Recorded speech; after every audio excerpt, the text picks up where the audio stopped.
अरे सुगना बोलेला बासावाडैलन।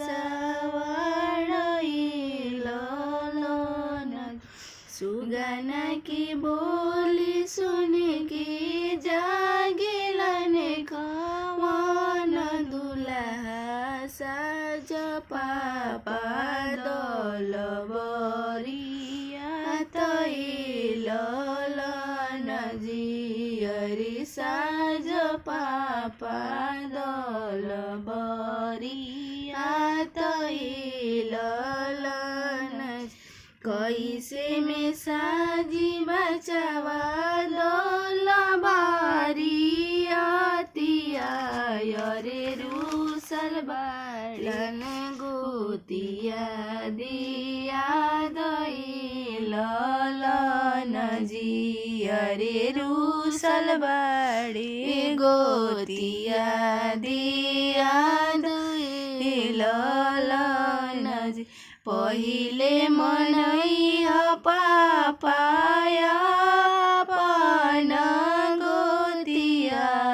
अरे तब करिया बेटा के बियाह ललन जी। अरे तब करिया बेटा के बियाह ललन जी। पहिले मनैया चाचा अपन गोतिया। अरे तब करिया बेटा के बियाह ललन जी। अरे तब करिया बेटा के बियाह ललन जी। पहिले मनैया भैया अपन गोतिया।